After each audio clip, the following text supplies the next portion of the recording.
Assalamualaikum warahmatullahi wabarakatuh. Halo teman-teman semua, perkenalkan nama saya Sinta dari kelas 12 MIPA 1 SMA Negeri 1 Bengkayang. Pada video ini saya akan menjelaskan salah satu materi fisika, yakni usaha dan energi. Oke, kita langsung ke materi.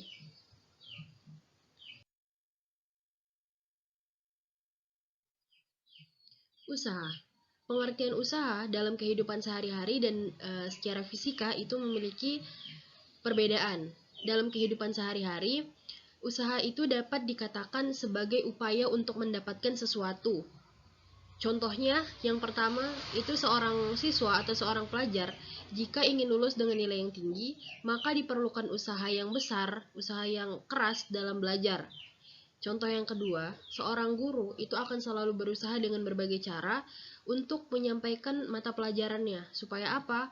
Supaya dapat dipahami oleh siswa-siswi dengan baik. Nah, dari dua contoh tersebut menunjukkan bahwa kata usaha dalam bahasa sehari-hari itu lebih ke menjelaskan tentang aktivitas dalam kehidupan sehari-hari.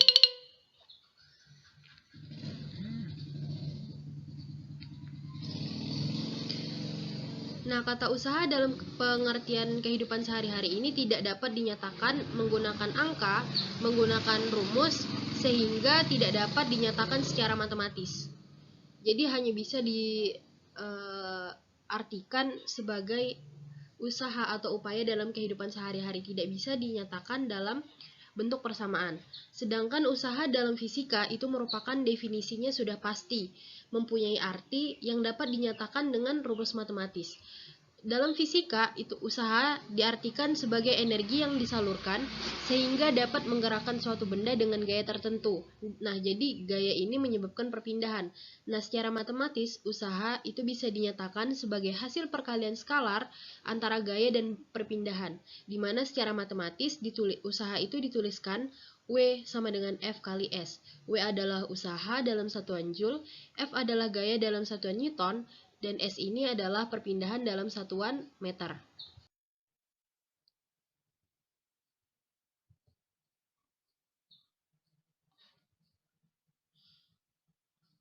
Oke, di sini terdapat sebuah balok yang diberikan gaya dengan simbol F. Kemudian, baloknya berpindah sejauh S. Jadi, gaya yang diberikan ini menyebabkan perpindahan balok ini sejauh S. Jadi, berpindahnya dari sini ke sebelah sini. Nah, untuk mendapatkan besarnya usaha atau persamaan usaha secara matematis dari kasus ini, tahap pertama yang harus kita lakukan adalah menguraikan F-nya, menguraikan F. Kita uraikan secara vertikal dan horizontal.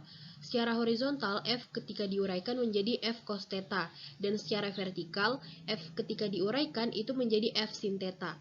Untuk menentukan F atau besarnya gaya yang diberikan pada balok ini, kita lihat mana yang kira-kira menyebabkan perpindahan, apakah gaya yang ketika diuraikan secara vertikal atau secara horizontal. Ketika ditinjau lagi, perpindahan balok ini bergerak ke sebelah kanan, maka gaya yang menyebabkan perpindahan adalah F cos theta. Maka usaha yang dilakukan balok ini ketika dituliskan secara matematis menjadi W sama dengan F cos theta dikali S. W sama dengan F cos theta dikali S.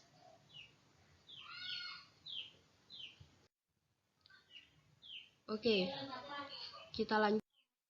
Untuk selanjutnya adalah usaha pada bidang datar. Usaha pada bidang datar itu ada 4. Yang pertama, gaya searah dengan perpindahan. Yang kedua, gaya tegak lurus dengan perpindahan. Yang ketiga, gaya itu berlawanan arah dengan perpindahan. Yang keempat, gaya tidak menyebabkan perpindahan sama sekali. Jadi kita masuk ke yang pertama, yakni gaya searah dengan perpindahan.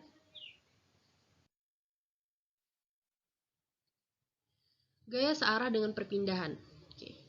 Di sini terdapat sebuah balok yang diberikan gaya dengan simbol F, kemudian terjadi perpindahan sejauh S. Maka, besarnya usaha yang terjadi pada kasus ini itu W sama dengan F kali S. Jadi ini sama seperti rumus awal, W sama dengan rumus awal usaha, yaitu W sama dengan F kali S. Karena F-nya ini searah dengan arah perpindahan, maka rumusnya masih sama, kecuali gaya yang diberikan itu berlawanan arah dengan perpindahan ataupun tegak lurus dengan perpindahan, itu perlu kita tinjau sudut yang dibentuk. Oke, lanjut ke yang kedua. Untuk selanjutnya adalah usaha pada bidang datar. Usaha pada bidang datar itu ada 4. Yang pertama, gaya searah dengan perpindahan. Yang kedua, gaya tegak lurus dengan perpindahan. Yang ketiga, gaya itu berlawanan arah dengan perpindahan. Yang keempat, gaya tidak menyebabkan perpindahan sama sekali. Jadi kita masuk ke yang pertama, yakni gaya searah dengan perpindahan. Yang kedua adalah gaya tegak lurus dengan perpindahan. Di sini terdapat sebuah balok, kemudian diberikan gaya yang tegak lurus atau secara vertikal gayanya, yang disimbolkan dengan F. Kemudian balok ini bergerak dengan kecepatan V ke sebelah kanan, sehingga terjadi perpindahan sejauh S. Oke, sejauh S nih. Maka besarnya usaha ketika gaya tegak lurus dengan perpindahan itu sama dengan 0. Kenapa? Karena kita tinjau seperti yang saya katakan sebelumnya, di sini kita tinjau F ini itu tegak lurus dengan perpindahan, sehingga membentuk sudut 90 derajat. Ketika di itu garis gini, kita tarik garis dari sini, anggap garis lurus di sini, perpindahannya kan sebelah sana, maka ini membentuk sudut 90 derajat.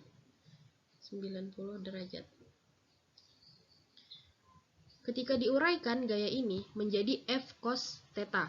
Tetanya berapa? Besar sudutnya yang terbentuk itu berapa? 90 derajat. Maka menjadi F cos 90 derajat.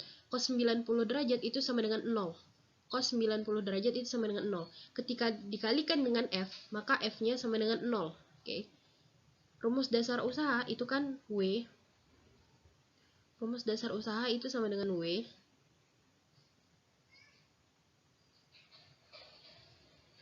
Oke, kita hapus aja.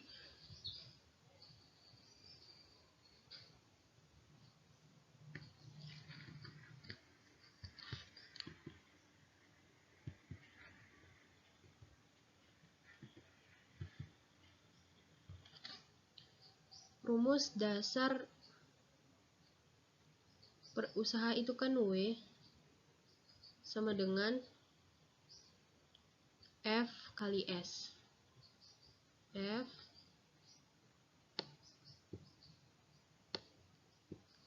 kali S. Nah, F ini diuraikan menjadi F cos theta. F cos 90 derajat karena membentuk sudut antara F dengan S ini membentuk sudut 90 derajat menjadi F cos theta. F cos 90 derajat itu sama dengan 0. 0. Kemudian 0 dikalikan dengan perpindahan. 0 ketika dikalikan dengan angka berapapun itu hasilnya akan tetap 0. Oke, maka besarnya usaha yang terjadi ketika gaya yang diberikan itu tegak lurus terhadap perpindahan, maka usahanya adalah 0.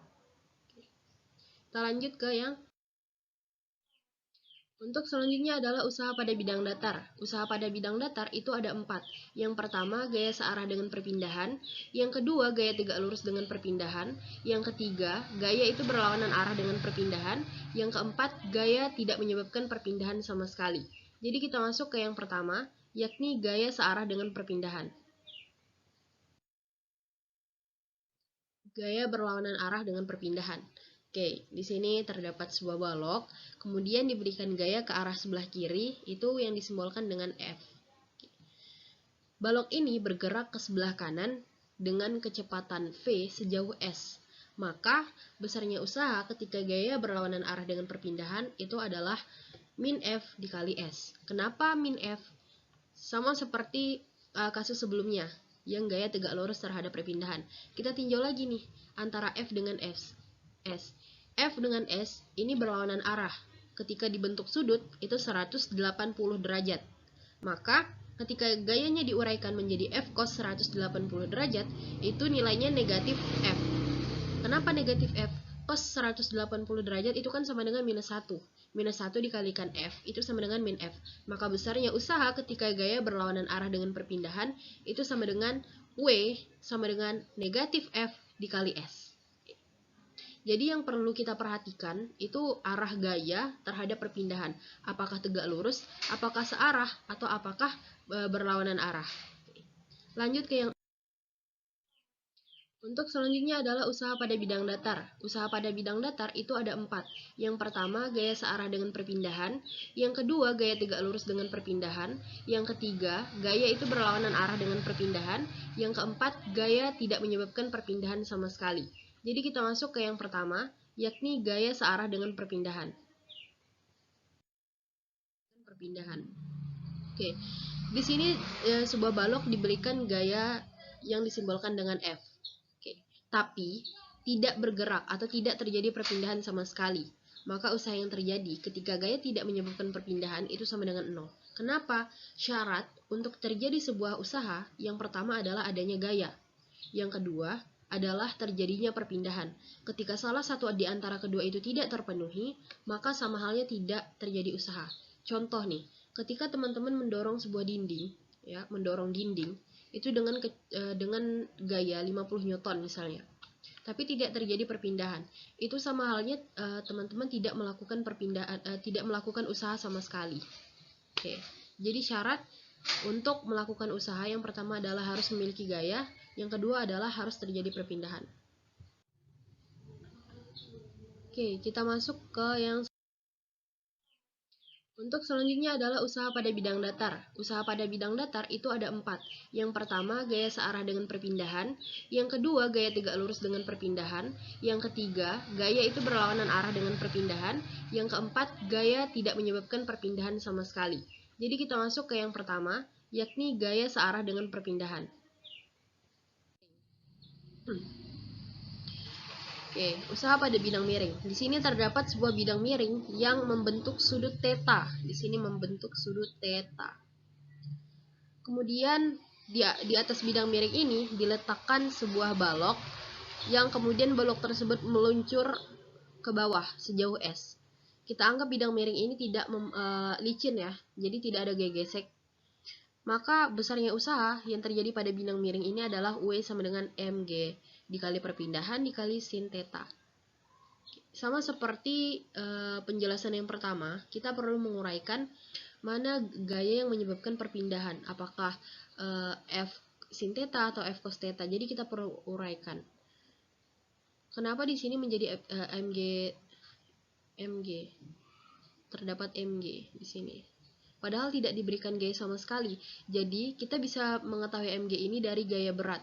Jadi kan ketika sebuah benda diletakkan di sini pasti mempunyai berat kan, pasti mempunyai berat. Jadi untuk mengetahui besarnya m kali g itu kita ini menggunakan gaya berat yang mengarah ke bawah ini. Ini gaya berat m kali g yang biasa disimbolkan dengan W kapital. Jadi kita uraikan gaya berat ini secara horizontal dan secara vertikal menjadi mg sin theta dan menjadi mg cos theta. Kemudian kita tinjau mana yang menyebabkan perpindahan, apakah mg cos theta atau mg sin theta. Karena di sini bergeraknya ke kiri bawah, maka yang menyebabkan perpindahan adalah mg sin theta. Sehingga untuk persamaan usaha dasarnya itu kan W sama dengan F kali S. F ini diuraikan menjadi mg sin theta. Maka persamaan usaha pada bidang miring pada kasus ini itu W sama dengan mg massa dikali percepatan gravitasi dikali perpindahan dikali sin theta. Selanjutnya adalah di sini terdapat grafik Fs ya di sini. Untuk menentukan usaha pada grafik Fs, kita hanya perlu menghitung luas daerah yang berada di bawah grafik. Yang mana grafik? Grafik adalah yang ini. Nah, ini adalah grafik garis yang terbentuk dari titik-titik pada bidang koordinat kartesius, bisa dibilang ya, sumbu X dan sumbu Y. Nah, yang ini garis yang membentuk trapesium sama segitiga siku-siku ini. Jadi luas daerah, untuk mengetahui grafik ini kita perlu menghitung luas daerah 1 ini dan luas daerah 2 ini. Nah, ketika ini yang perlu diingat, ketika grafik berada di atas garis S adalah yang ini, yang menunjukkan perpindahan ini. ketika grafik berada di atas garis S sama seperti luas daerah satu ini, maka usaha yang terjadi itu akan bernilai positif. Jadi usaha yang terjadi ketika grafiknya terbentuk di atas garis S itu usahanya bernilai positif. Tapi ketika berada di bawah garis S, maka usahanya itu akan bernilai negatif.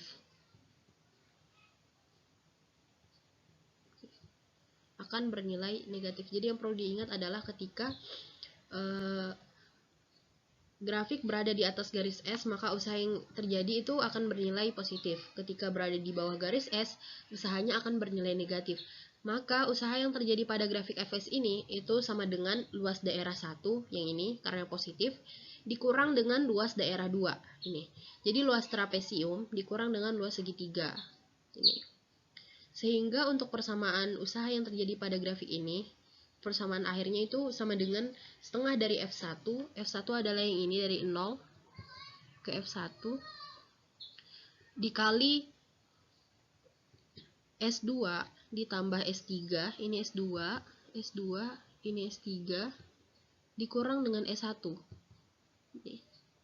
Kemudian dikurang dengan setengah F2 dari sini ke 0. Kemudian dikali dengan hasil selisih antara S4 dengan S3 yang ini. S4 yang ini, S3 yang ini. Oke. Sehingga dari sini kita tahu dari penjabaran yang tiga bagian tadi, yang usaha pada bidang datar, usaha pada bidang miring, dan usaha pada grafik FS, maka usaha merupakan besaran skalar yang bernilai positif jika searah dengan gerak benda, bernilai positif searah dengan perpindahan, dan bernilai negatif jika berlawanan arah dengan perpindahan.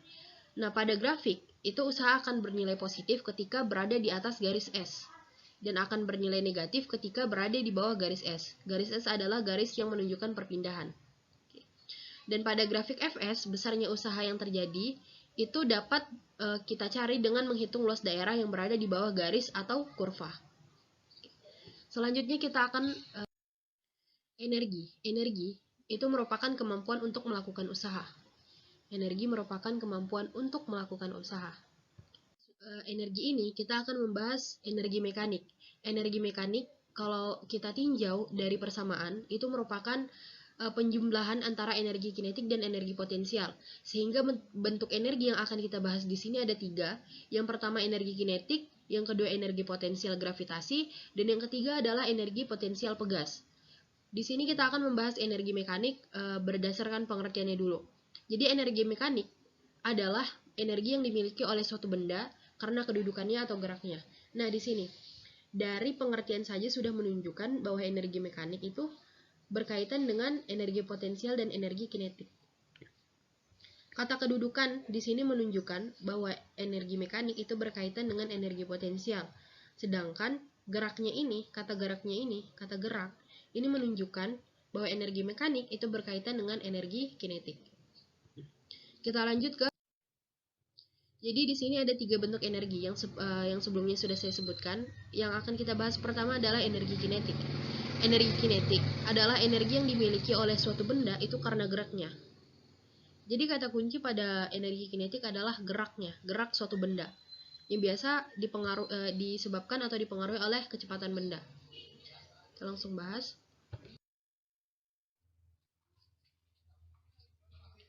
Energi kinetik secara persamaan itu dirumuskan menjadi EK sama dengan setengah dari massa dikali percepatan pangkat 2. Bukan percepatan, kecepatan pangkat 2, jadi kecepatan benda. Setengah dari massa ini dalam satuan kilogram, dikali dengan kecepatan ini satuannya meter per sekon kuadrat. Ini massanya kecepatannya ini dikuadratkan, jadi setengah mv kuadrat.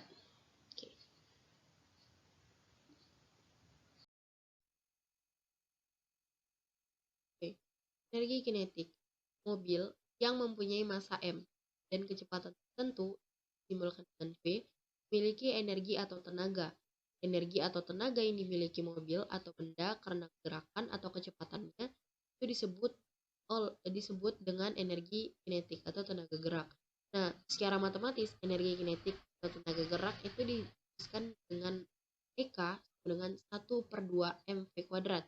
M adalah massa, V adalah kecepatan dalam satuan meter per sekon. Kita masuk ke A. Sebuah mobil bermassa 1000 kg sedang bergerak dengan kelajuan 20 meter per sekon kuadrat. 20 meter per sekon. Berapakah energi kinetik mobil pada kelajuan tersebut? Kita ingat, energi kinetik itu dirumuskan dengan 1/2 mv kuadrat. Tengah dari M, tengah dari massa sama dengan 500. 500 dikali 20 kuadrat. Jadi 400. 400. Ya, jawabannya adalah B. 1000.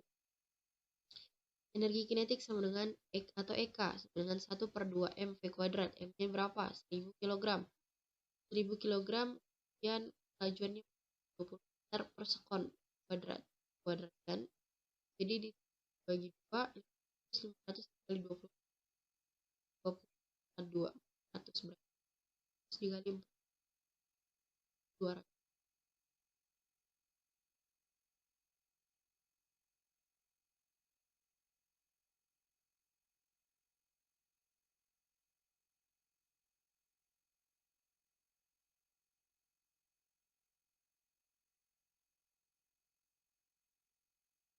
Usaha yang dilakukan oleh resultan gaya yang bekerja pada mobil suatu benda sama dengan perubahan energi kinetik mobil benda tersebut. Nah, di sini posisi awal suatu mobilnya di sini dengan kecepatan pertamanya di sini. Masanya masih sama. Kemudian posisi akhirnya di sini. Kecepatan berarti kecepatan mobil yang ini antara kecepatan pertama dengan nah, secara sederhana dan secara matematis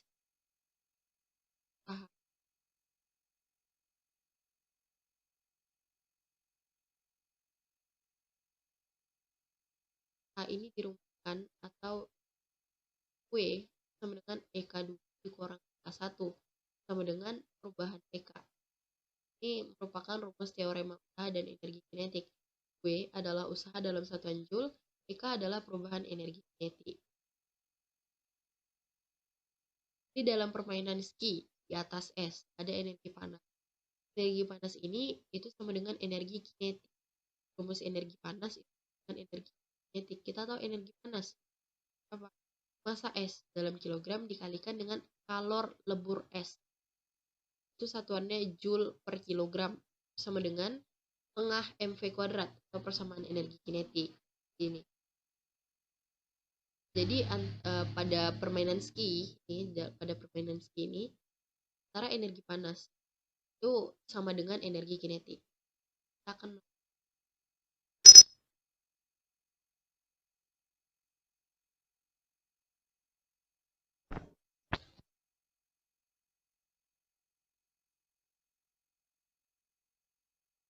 energi kinetik yang terbentuk sebesar 10 joule. Semakin besar kecepatan, laju mobil akan semakin kencang.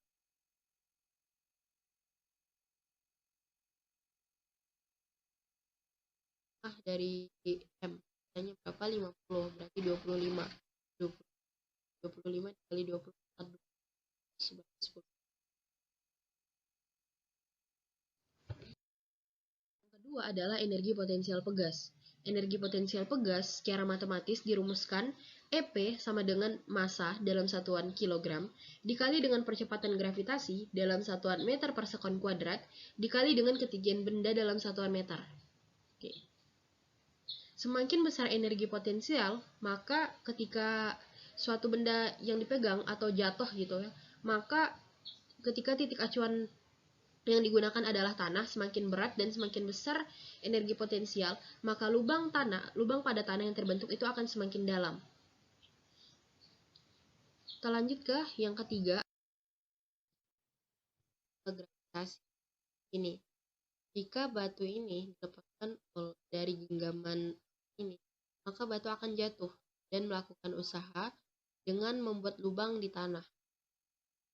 Benda-benda yang terletak di atas permukaan bumi, jika dilepaskan, benda tersebut akan ditarik oleh gaya tarik bumi atau yang biasa disebut dengan gaya gravitasi bumi, sehingga benda akan jatuh.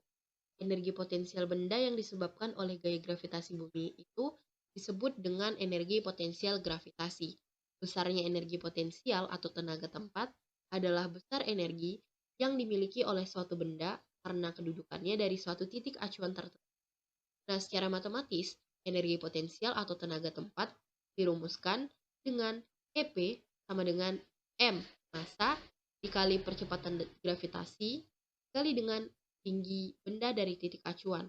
Contohnya ini, titik acuannya adalah tanah, dan dari sini adalah H. Langsung bahas. Energi potensial pegas secara matematis itu dirumuskan menjadi EP sama dengan setengah dari K. K ini adalah konstanta pegas dalam satuan Newton per meter dikali dengan perubahan panjang pada pegas dalam satuan meter, di mana perubahan panjang pegas ini dikuadratkan pada persamaan yang secara matematis. Oke, selanjutnya kita akan membahas tentang energi mekanik. Nah, energi mekanik ini adalah penjumlahan antara energi potensial dan energi kinetik, di mana energi mekanik, energi potensial, dan energi kinetik ini itu satuannya sama, yaitu Joule. Oke. Nah, untuk energi mekanik suatu benda adalah jumlah energi kinetik dan energi potensial yang dimiliki oleh suatu benda pada kedudukan tertentu.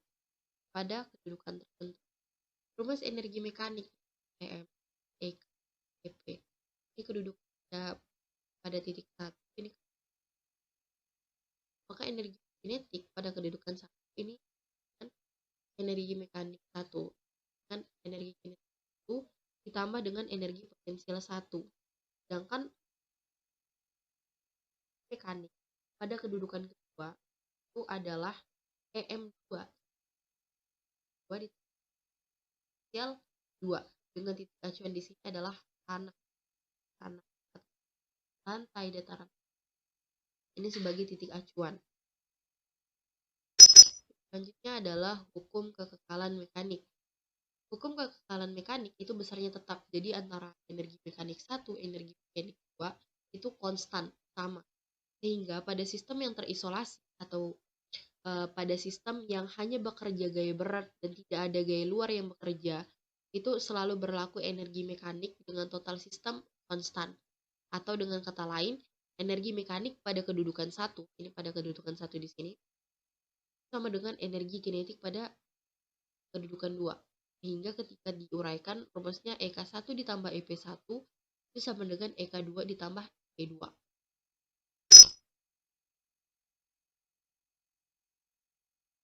Semakin EP besar, semakin dalam lubang tanah.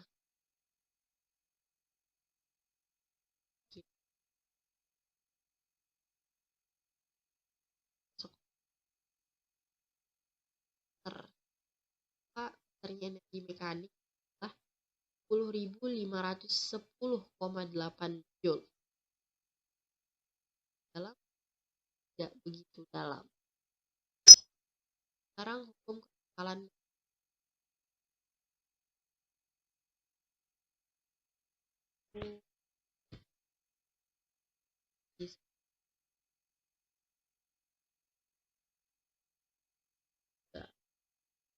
meter. Oke.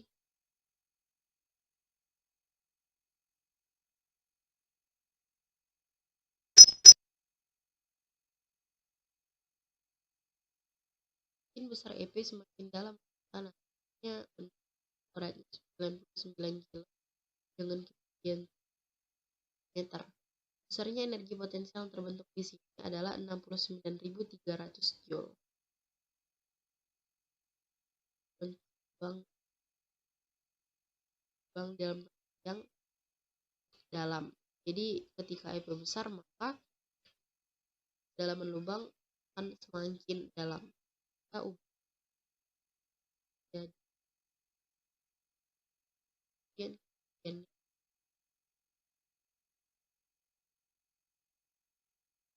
besarnya energi potensial 1000 Joule.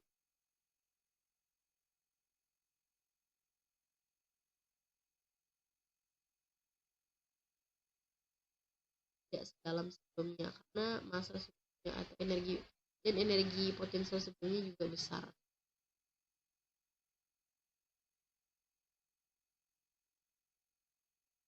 Hubungan antara usaha dan energi. Jadi usaha merupakan perubahan energi yang terjadi pada suatu benda, baik perubahan energi kinetik maupun energi potensial. Nah, energi ini tidak bisa kita musnahkan atau kita bentuk, tetapi energi bisa berubah bentuk. Contohnya, dari energi panas bisa menjadi energi listrik. Jadi dari energi kimia bisa menjadi energi listrik. Dari energi gerak bisa menjadi energi panas, kemudian bisa jadi energi putar, dan dari energi listrik bisa menjadi energi bumi. Dari energi kimia juga bisa menjadi energi cahaya. Oke. Kita dan energi yang pertama itu hubungan usaha dengan energi potensial, di mana hubungan usaha dan energi potensial di sini menyebabkan perubahan ketinggian. Nah, contohnya, misalnya sebuah mobil di sini, kita anggap bulat ini adalah bola aja deh, bola menggelinding, misalnya dari titik 1 ini ke titik 2. Maka usaha yang dilakukan dari titik 1 ke titik 2 ini merupakan selisih antara energi potensial pada titik 2 dikurang dengan energi potensial pada titik 1. Sehingga persamaan usaha yang kita dapatkan ketika setelah disederhanakan itu menjadi massa dikali percepatan gravitasi dikali dengan perubahan ketinggian, yaitu H2 dikurang dengan H1. Oke, mudah bukan? Selanjutnya adalah usaha dengan energi kinetik, di mana di sini terjadi perubahan kecepatan. Misalnya di sini kita anggap balok ini adalah mobil. Mobil pada titik 1, kita anggap di sini titik 1, itu bergerak dengan kecepatan V1. Kemudian pada titik 2, itu bergerak dengan kecepatan V2. Maka besarnya usaha yang dilakukan mobil ini itu sama dengan selisih antara energi kinetik pada titik 1, energi kinetik pada titik 2 dengan energi kinetik pada titik 1. Oke, begitu. Sehingga persamaan usaha yang sederhananya dari penyederhanaan EK2 dikurang EK1 itu sama dengan setengah dari massa dikali dengan V2 kuadrat dikurang V1 kuadrat atau delta V kuadrat.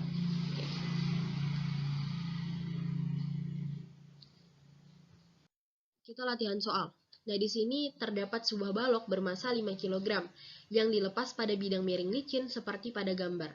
Percepatan balok tersebut adalah sebesar, jadi di sini terdapat sebuah bidang miring yang terbentuk sudutnya 37 derajat. Oke, kemudian diletakkan sebuah balok bermassa 5 kg. Maka besarnya percepatan balok tersebut ini berapa? Di sini kita menggunakan gravitasi, besarnya percepatan itu sama dengan 10 meter per sekon kuadrat. Oke. Diketahui massa baloknya sama dengan 5 kg. Kemudian percepatan gravitasi sama dengan 10 meter per sekon kuadrat. Besarnya percepatan itu berapa? Nah, hal pertama yang harus kita lakukan di sini adalah menguraikan gaya berat yang menyebabkan perpindahan. Di sini, gaya berat. Kita buat dulu nih gaya beratnya nih. Kan ke bawah, dipengaruhi oleh percepatan gravitasi. W ketika diuraikan itu sama dengan M kali G, yang ini. Nah, gaya berat ini kita uraikan secara vertikal dan secara horizontal. Secara horizontal itu menjadi W sin theta, kemudian secara vertikal itu menjadi W cos theta. Kemudian kita lihat lagi mana yang kira-kira menyebabkan perpindahan. Yang menyebabkan perpindahan di sini adalah W sin theta karena arahnya itu sama dengan bidang miringnya, jadi menyebabkan perpindahan atau meluncurnya benda ke bawah, ke kiri bawah. Kemudian selanjutnya kita harus mencari besar gaya berat. Di sini W sama dengan M kali G. Masanya di sini berapa? 5 kg. 5 kg dikali dengan percepatan gravitasi yang nilainya 10 meter per sekon kuadrat.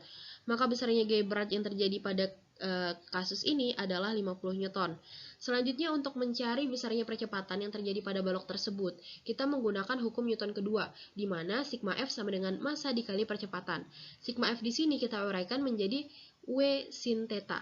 W sin theta atau gaya berat sin theta sama dengan massa dikali dengan percepatan.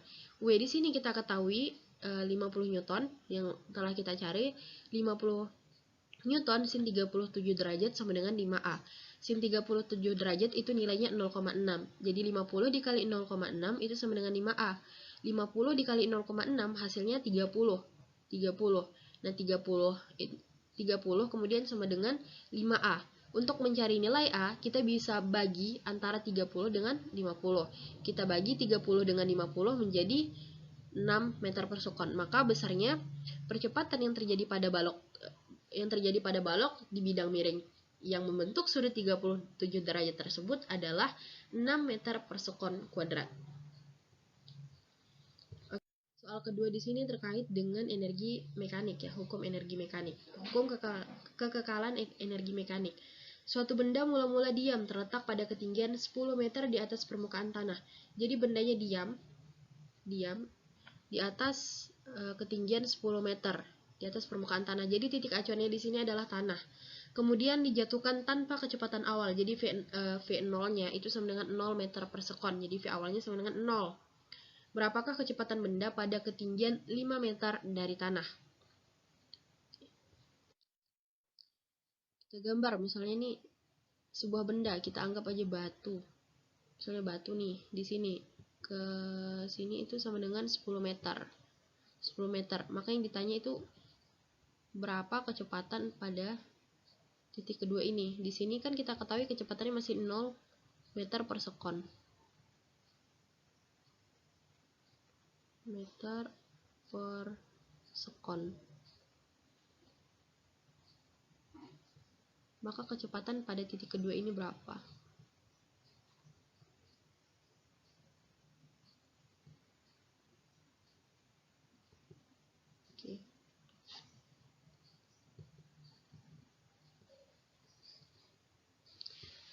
Oke, jadi yang ditanya kecepatan ini. Nah, untuk menyelesaikan ini, kita menggunakan persamaan pada hukum kekekalan energi mekanik, di mana hukum kekekalan energi mekanik menyatakan bahwa energi mekanik yang terjadi pada kedudukan satu itu sama nilainya dengan energi mekanik yang terjadi atau yang terbentuk pada yang ada pada kedudukan kedua. Jadi EM1 itu sama dengan EM2. Ketika kita uraikan, EM1 itu sama dengan EK1 ditambah EP1 itu sama dengan EK2 ditambah EP2.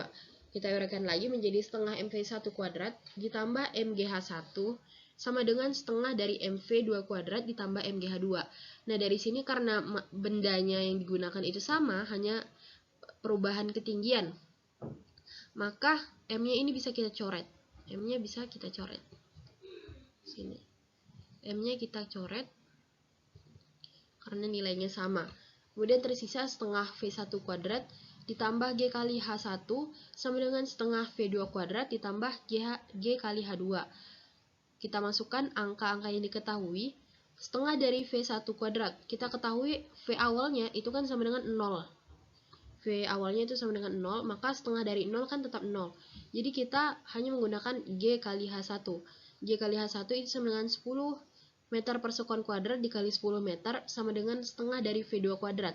V2 inilah yang kita cari, tinggian pada kedudukan kecepatan benda pada kedudukan kedua, ditambah dengan percepatan gravitasi yakni 10 meter per sekon kuadrat dikali dengan ketinggian pada kedudukan kedua, yaitu 5 meter. Jadi 10 kali 5. Ini 10 kali 10 sama dengan 100 Joule. Itu sama dengan setengah dari V2 kuadrat ditambah 50 Joule. Kita pindah ruaskan nih. 50 ke ruas kiri. Jadi dikurang 100 Joule dikurang 50 Joule itu sama dengan 50 Joule. 50 Joule. Jadi 50 Joule jadi kan gini. 50 Joule 50 Joule itu sama dengan setengah dari V2 kuadrat. V2 kuadrat. Setengahnya ini kita pindah ruaskan ke sebelah kiri, maka yang sebelumnya pembagian ketika dipindah ruaskan ke sebelah kiri itu menjadi perkalian, maka 2 dikali 50 sama dengan 100 kan. Jadi V2 kuadrat yang ini menjadi ini. V2 kuadrat itu sama dengan 100. Untuk mencari nilai V2 itu kita bisa akarkan 100-nya. Maka V2 atau kecepatan benda tersebut ketika pada kedudukan 2 atau pada ketinggian 5 meter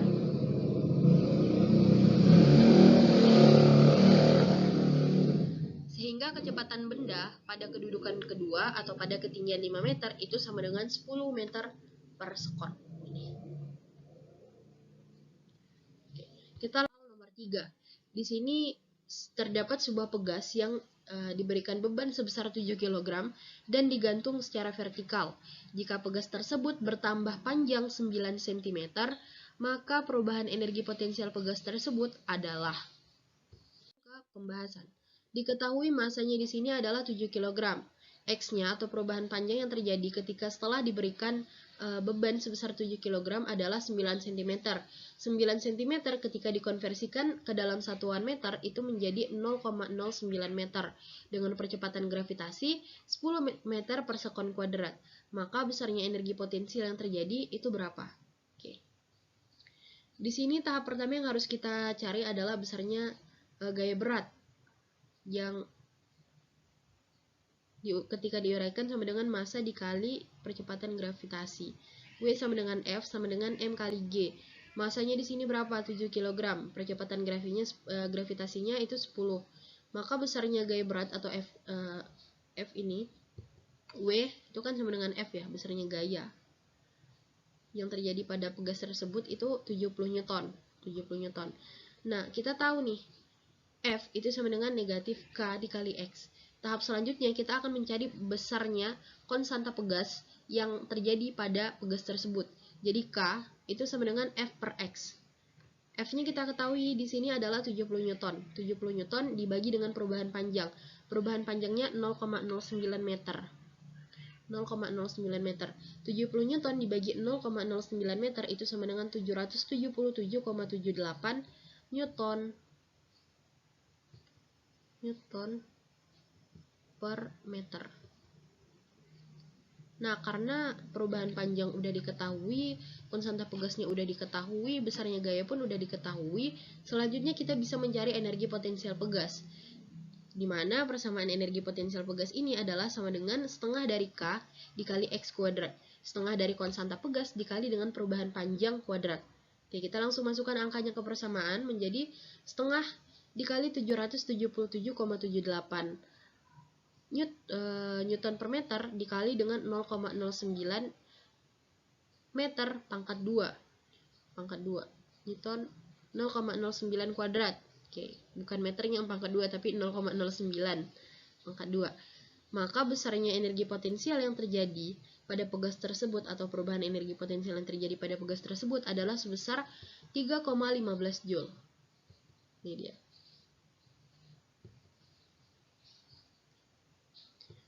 Oke, manfaatan usaha dan energi dalam kehidupan sehari-hari. Nah, di sini yang saya ambil itu ada 3, yakni bungee jumping, yaitu penerapan tali, ya, energi potensial pada tali. Yang kedua, kalori pada makanannya, ini berkaitan dengan energi. Yang ketiga adalah runway truck ramp. Sebenarnya pemanfaatan usaha dan energi dalam kehidupan sehari-hari itu banyak. Contohnya usaha dan pesawat sederhana yang sangat berguna dalam mempermudah kita dalam melakukan pekerjaan. Contohnya dongkrak, kemudian terasering, jalan yang bukan terasering tapi jalan berliku yang menanjak, itu penerapan usaha dan pesawat sederhana, terutama pada bidang miring ya. Kemudian untuk energi, trampolin, panahan, banyak. Tapi di sini yang akan saya bahas adalah bungee jumping, kalori pada makanan, dan runway truck ramp. Oke, kita langsung masuk ke yang pertama, yakni bungee. Oke. Aplikasi usaha atau aplikasi dari konsep usaha dan energi. Yang pertama adalah bungee jumping. Bungee jumping sendiri ini menerapkan atau memanfaatkan energi potensial gravitasi dan energi potensial pegas. Oke. Bungee jumper ini yang melompat ini, itu memiliki berupa energi potensial gravitasi. Didapatkan energi potensial gravitasi ini ketika melompat dari ketinggian ke bawah. Terjadilah mendapatkan energi potensial gravitasi. Para pelompat ini bergerak itu ketika melompat, ya. Energi tersebut itu telah diubah yang sebelumnya dari energi potensial gravitasi menjadi energi kinetik. Yang kita semua tahu bahwa energi itu kekal setiap saat, dan energi kekal ini merupakan prinsip yang paling mendasar dari alam, yang terjadi di alam. Oke. Jadi ketika pelompat berhenti, energi kinetik ini pun harus berpindah atau pergi ke suatu tempat. Nah, ketika gerakan berhenti tiba-tiba ini akan menyebabkan energi yang lebih tinggi melalui tubuh pelompat atau bungee jumpernya ini, si pelompat ini. Nah, energi yang lebih tinggi ini bisa saja menyebabkan cedera internal dan trauma psikologis. Oleh karena itu, diterapkanlah tali elastis ini yang menerapkan energi potensial. Oke, tali elastis yang ini, tali yang menahan tubuh pelompat ini. Nih. Menerapkan energi potensial gravitasi, energi potensial estetis. Nih. Nah, tali elastis ini digunakan untuk apa? Untuk menyerap energi kinetik yang ketika gerakan berhenti itu yang dapat menyebabkan trauma psikologis dan cedera internal. Bagaimana? Jadi tali ini secara signifikan itu akan menyimpan dalam bentuk energi potensial elastis yang menyelamatkan nyawa para pelompat ini. Oke. Selanjutnya, manfaatan usaha dan energi dalam kehidupan sehari-hari. Nah, di sini yang saya ambil itu ada 3, yakni bungee jumping, yaitu penerapan tali, ya, energi potensial pada tali. Yang kedua, kalori pada makanan, ya, ini berkaitan dengan energi. Yang ketiga adalah runway truck ramp. Sebenarnya pemanfaatan usaha dan energi dalam kehidupan sehari-hari itu banyak. Contohnya usaha dan pesawat sederhana yang sangat berguna dalam mempermudah kita dalam melakukan pekerjaan. Contohnya dongkrak, kemudian terasering, jalan yang bukan terasering tapi jalan berliku yang menanjak, itu penerapan usaha dan pesawat sederhana, terutama pada bidang miring, ya. Kemudian untuk energi, trampolin, panahan, banyak.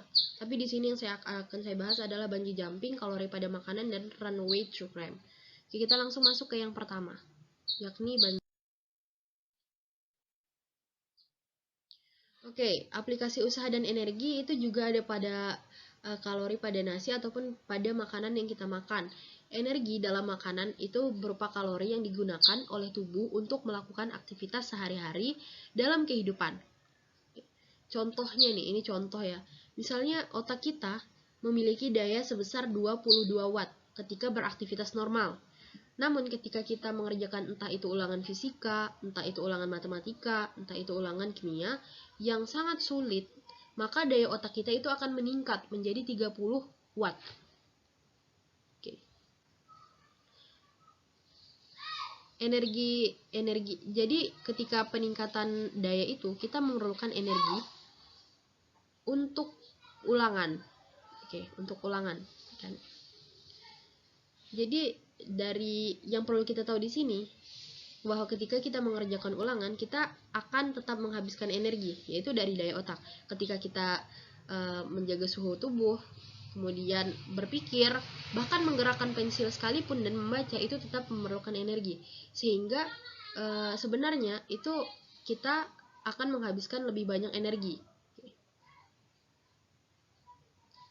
Jadi sangat diperlukan, ya, pengetahuan terkait kalori yang diperlukan dalam tubuh. Ini beberapa informasi untuk mengetahui berapa sih sebenarnya kalori yang dibutuhkan tubuh kita per harinya. Untuk mengetahui jumlah kalori pada makanan yang dikonsumsi dan memahami cara menghitung kalori merupakan hal penting bagi kesehatan tubuh. Ini kebutuhan kalori untuk wanita itu sekitar 1.600 sampai 2.400 kalori per hari, sedangkan laki-laki itu membutuhkan 2.000 sampai 3.000 kalori per hari. Dan untuk mengetahui kebutuhan kalori kita dalam perharinya berapa, kita dapat menghitungnya. Untuk laki-laki itu 30 kilokalori dikali dengan berat badan ideal. Oke, di sini untuk menentukan berat badan ideal itu sama dengan tinggi badan dikurang 100, dikurang 10% dari hasil tinggi badan, kemudian dikurang 100. Untuk perempuan 25 kilokalori dikali dengan berat badan ideal. Oke. kita masuk ke contoh yang ke manfaatan usaha dan energi dalam kehidupan sehari-hari. Nah, di sini yang saya ambil itu ada 3, yakni bungee jumping, yaitu penerapan tali, ya, energi potensial pada tali. Yang kedua, kalori pada makanan, ini berkaitan dengan energi. Yang ketiga adalah runway truck ramp. Sebenarnya pemanfaatan usaha dan energi dalam kehidupan sehari-hari itu banyak. Contohnya usaha dan pesawat sederhana yang sangat berguna dalam mempermudah kita dalam melakukan pekerjaan. Contohnya dongkrak, kemudian terasering, jalan yang bukan terasering tapi jalan berliku yang menanjak, itu penerapan usaha dan pesawat sederhana, terutama pada bidang miring ya. Kemudian untuk energi, trampolin, panahan, banyak. Tapi di sini yang akan saya bahas adalah bungee jumping, kalori pada makanan, dan runway truck ramp. Oke, kita langsung masuk ke yang pertama, yakni bungee. Yang ketiga ini adalah runway truck ramp, di mana ini diterapkan untuk meminimalisir terjadinya kecelakaan dan meminimalisir terjadinya kerugian infrastruktur sipil dan mengurangi potensi korban kecelakaan dan yang akan membahayakan pengguna-pengguna lain.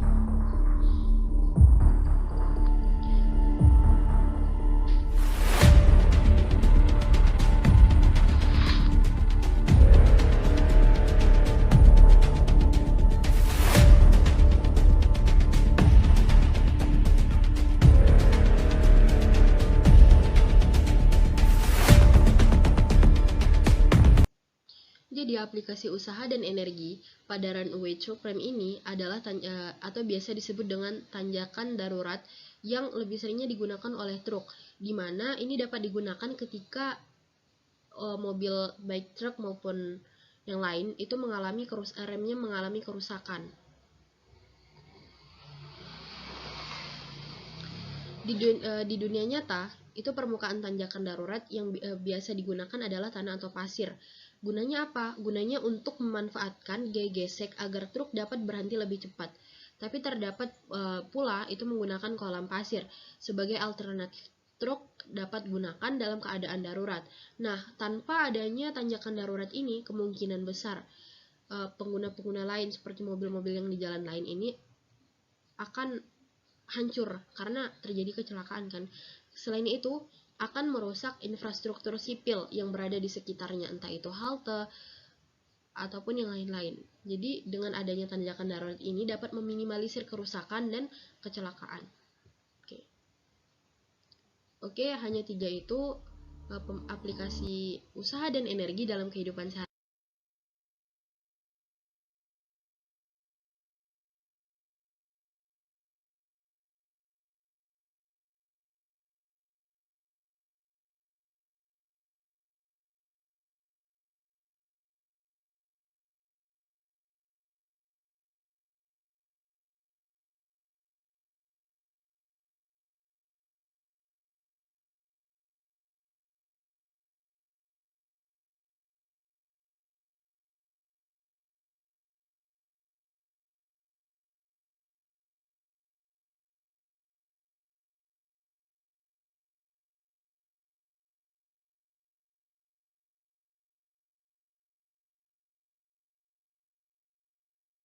Manfaatan usaha dan energi dalam kehidupan sehari-hari. Nah, di sini yang saya ambil itu ada 3, yakni bungee jumping, yaitu penerapan tali, ya, energi potensial pada tali. Yang kedua, kalori pada makanan, ini berkaitan dengan energi. Yang ketiga adalah runway truck ramp. Sebenarnya pemanfaatan usaha dan energi dalam kehidupan sehari-hari itu banyak. Contohnya usaha dan pesawat sederhana yang sangat berguna dalam mempermudah kita dalam melakukan pekerjaan. Contohnya dongkrak, kemudian terasering, jalan yang bukan terasering tapi jalan berliku yang menanjak, itu penerapan usaha dan pesawat sederhana, terutama pada bidang miring ya. Kemudian untuk energi, trampolin, panahan, banyak. Tapi di sini yang akan saya bahas adalah bungee jumping, kalori pada makanan, dan runway truck ramp. Oke, kita langsung masuk ke yang pertama, yakni Banjarhari. Jadi di sini yang terakhir ini adalah informasi kepada teman-teman.